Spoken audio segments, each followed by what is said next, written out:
He was boxing's golden boy. Fast hands, millions of fans, and a left hook that went viral with every knockout. Ryan Garcia wasn't just a fighter, he was a brand. A Gen Z star built for the algorithm. But behind the flash and followers was a storm waiting to erupt. Anxiety, doubt, disappearing acts, and battles far darker than any opponent he faced in the ring. How does a man go from being crowned the next Oscar De La Hoya to being called boxing's biggest liability? From magazine covers to manic episodes, from knockouts to nervous breakdowns, Ryan Garcia's rise and unraveling isn't just a boxing story. It's a story about pressure, persona, and the cost of becoming a modern icon. In this video, we'll go deep into the life of Ryan Garcia, his speed, his struggles, his scandals, and what still might lie ahead. Before we start, subscribe the channel to support our growth. Thank you. Ryan Garcia didn't come up in the dark halls of boxing tradition. He came up in front of a phone. While most prospects were grinding in obscurity, Ryan was going viral, shadowboxing in slow motion, flexing speed that didn't look real, hitting pads with his dad in neon shorts, hair perfectly styled, looking more like a movie star than a fighter. He didn't come from the streets. He came from Victorville, a dusty desert town in California's Inland Empire.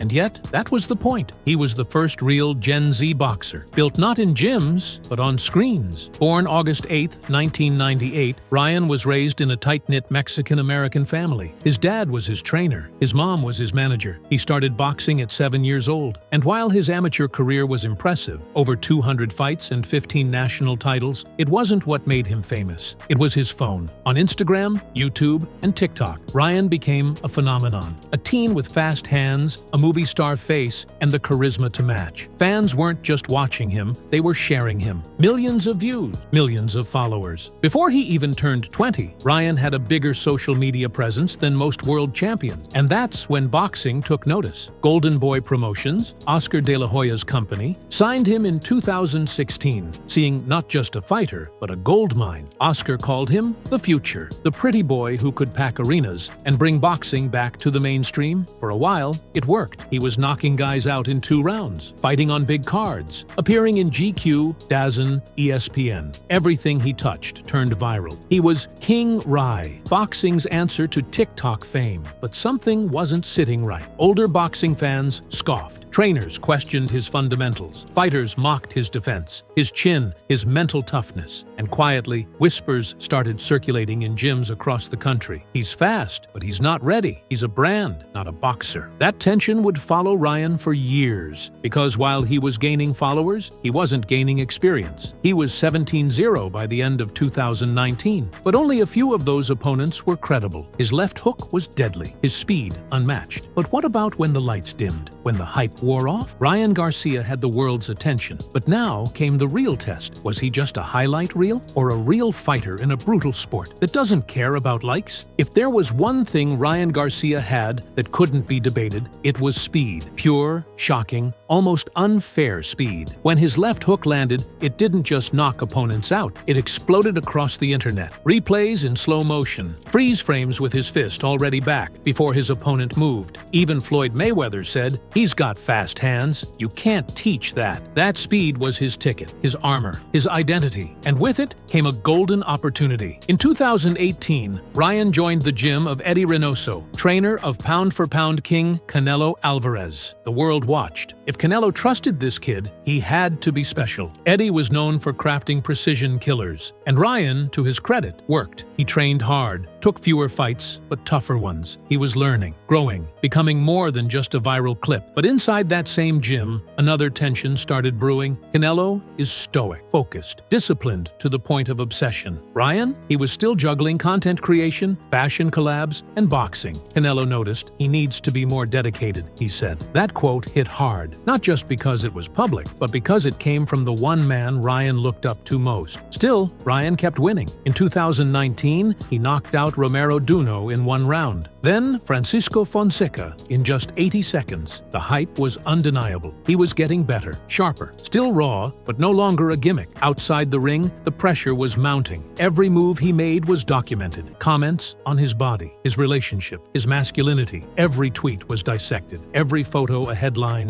His fan base ballooned, but so did his list of critics. And then came Luke Campbell, a former Olympic gold medalist, a veteran, someone who'd been in with Lomachenko and gone the distance. This was Ryan's first real test, a step up that could either validate his rise or expose him as a hype job. In the first round, Ryan looked sharp, quick hands, good footwork. But then, in round 2, it happened. Campbell landed a clean left hook that dropped Ryan flat. For a split second, the world went silent, but Ryan didn't crumble. He got up, regrouped, fought smart, and in round 7, landed a vicious body shot that folded Campbell in half. The fight was over, and Ryan had answered the question he could get hit, hurt, and still win. It should have been his coronation, the turning point, the moment he became a champion. After the Campbell fight, Ryan Garcia stood on top of the world. A 21-0 record, a highlight reel knockout, millions of fans, and for the first time, the boxing world truly respected him. He wasn't just fast, he was resilient. He had proven something no TikTok clip ever could, heart. But then, he disappeared. In April 2021, just months after the biggest win of his life, Ryan pulled out of his next fight citing mental health issues. No excuses, no vague statements. He said the words directly, "I need to focus on my well-being." And in that moment, boxing split in two. Some praised him, called him brave, said he was starting a conversation athletes had long ignored, but others weren't so kind. He's soft, he's weak, he just didn't want to fight. Even fighters began mocking him, calling him Insta-champ, questioning his anxiety, posting memes. But Ryan didn't fire back. He went quiet for months. Behind the scenes, the silence wasn't peaceful. It was dark. Ryan later revealed he'd suffered panic attacks, suicidal thoughts. He was overwhelmed by the fame, the pressure, the constant demand to perform. He wasn't just fighting in the ring, he was fighting his own mind. During that time, something changed in Ryan. He began to lean heavily into his faith, posting scriptures, talking about God, demons, and spiritual warfare. He didn't just need therapy, he needed meaning. He began seeing his journey not as a career, but as a test, a divine battle. And yet, while he searched for peace, boxing moved on. Titles were claimed, contenders rose. His rivals, Devin Haney, Gervonta Davis, Teofimo Lopez, all fought, won, and evolved. And the longer Ryan stayed out, the more the world began to forget him, or worse, doubt him. When he finally returned in 2022, he looked good. Not great, good. He beat Emmanuel Tego in a safe fight. Then Javier Fortuna, a more convincing win.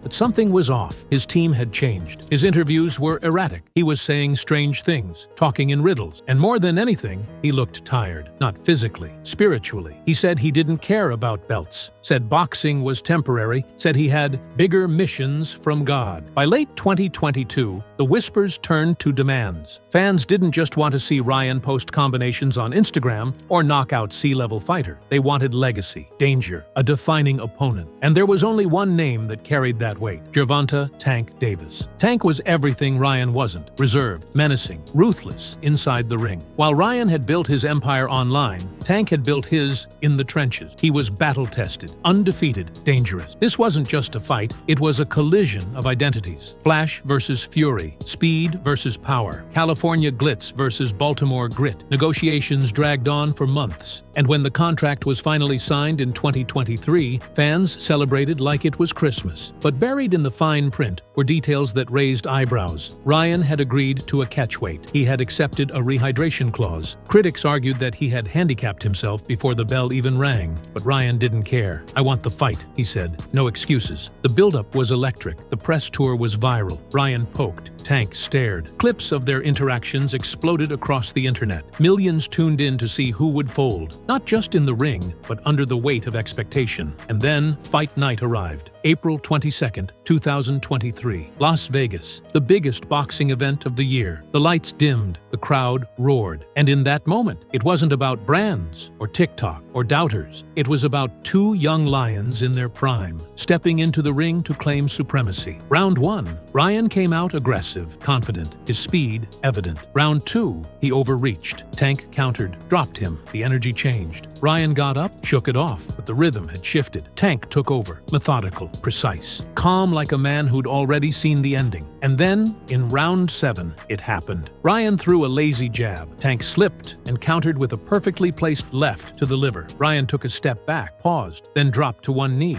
and stayed there. The count hit 10. The crowd gasped. Garcia was done. Not broken, not unconscious, just unable to continue. Some fans said he quit. Others said it was a perfect shot. But either way, the image was cemented. Ryan Garcia, on one knee, staring at the canvas, while Tank Davis celebrated behind him. In the post-fight interview, Ryan was humble, gave Tank credit, said he'd be back. But deep down, the loss did more than hurt his record. It fractured his illusion. After the Tank Davis loss, most fighters would regroup. They'd rewatch tape, rest, plot their next move. But Ryan Garcia didn't disappear into the gym. He disappeared into chaos. At first it was subtle. A few odd Instagram lives, cryptic tweets. Then came the posts, accusing members of his team of betrayal. He suggested someone had spiked his energy drink, that spies were in his locker room, that the people closest to him didn't want him to win. Fans were confused. Was this a man processing a tough loss, or something else entirely? He parted ways with Joe Goosen, his trainer during the Tank fight. No explanation. Then signed with Derek James, a highly respected coach who trained Errol Spence and Jermel Charlo. For a moment, the storm settled. Ryan returned to training. He looked sharp again, motivated, but it didn't last. Weeks into camp, rumors swirled that Ryan wasn't showing up to session, that he was distracted, erratic. Then he confirmed it. He had left Derek James. No drama, just another reset. His interviews became more erratic. He'd speak about God, but then pivot to cloning conspiracies, talk about the CIA watching him, suggest he was being silenced. Some fans laughed it off, others grew concerned. Ryan wasn't just losing fights, he was losing grip. And through it all, one question kept popping up. Was this an unraveling, or a warning sign of something deeper? Despite the noise, Ryan pushed forward. He announced a massive fight with WBC champion Devin Haney, a longtime rival from the amateurs. Their bad blood was real, personal, and even though the belt wasn't on the line, Ryan promised he'd shock the world. Few believed him. The build-up was chaotic. Ryan skipped media days, posted rambling voice notes online, claimed Haney was being protected. He didn't look locked in. He looked unstable. But when the bell rang in April 2024, something wild happened. Ryan Garcia dominated. He dropped Haney multiple times, controlled the fight with timing, power, and poise. And when it ended, the boxing world was stunned. The TikTok fighter had just beaten an undefeated champion. The redemption arc had written itself until it didn't. When the news broke that Ryan Garcia had tested positive for ostarine, a banned substance, the world stopped. The boxing world, still buzzing from his upset win over Haney, now had to face a darker truth. Was it all a lie? Ostarine isn't an over-the-counter supplement. It's a selective androgen receptor modulator used to build lean muscle mass and improve recovery. It's banned by all major anti-doping agencies. Ryan denied everything. He posted videos, live streams, and long rants, said it wasn't him, blamed energy drinks, claimed sabotage, suggested he was being set up by forces who didn't want to see him rise. They put it in my drink, he said. They wanted me to lose, but I won, and now they're trying to erase it. Fans split in half. Some believed him, said the timing was suspicious, that Ryan was too wild, too unpredictable to orchestrate a PED cycle. Others said it was obvious, that no one drops Devin Haney 3 times without something extra in the system. The commission launched an investigation. Promoters went quiet. Devin Haney's team demanded the fight be overturned to a no contest. Ryan spiraled. His posts became more unhinged. He accused the boxing establishment of targeting him, talked about dark energy, manipulation,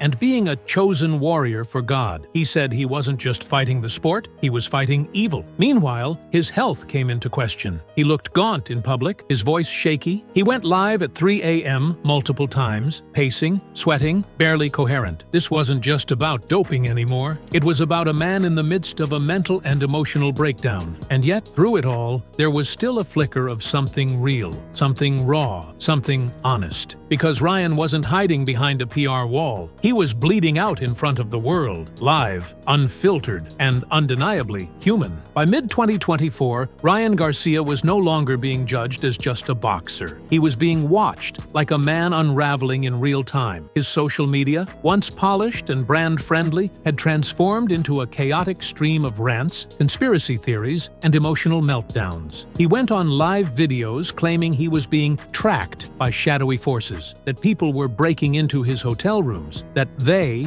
an undefined group of enemies, were trying to destroy him spiritually, mentally, and physically. He wasn't just reacting to criticism. He was spiraling into something else. Fans couldn't tell if it was performance or a real cry for help. One minute, he was talking about wanting to fight again. The next, he was crying mid-interview, then laughing, then preaching about Jesus and demonic energy in Hollywood. His inner circle shrank. Former trainers distanced themselves. Promoters stayed silent. But here's the strange part. His fan base grew. Millions of people, not just boxing fans, began tuning in. Not for the left hook, but for the live streams, for the spectacle, the vulnerability, the fire. He wasn't playing the game anymore. He was destroying the board, piece by piece. To some, it was authenticity. To others, it was a public mental health crisis playing out in real time. His posts began to fluctuate between gospel verses and cryptic messages about betrayal. He released music. He hinted at retiring. He hinted at suing. Then he hinted at a comeback. But all of it had one thing in common: chaos. No manager, no coach, no gym, just Ryan and his camera, suspended, alone, disgraced. Ryan Garcia in the summer of 2024 wasn't the same man who knocked out Luke Campbell or traded shots with Tank Davis. He was a different creature entirely. Wounded, isolated, but still fighting for something. The Nevada State Athletic Commission ruled to temporarily suspend Garcia while the doping case was investigated. Sponsors dropped him. Networks backed off. For the first time in years, Ryan Garcia was without a fight, a team,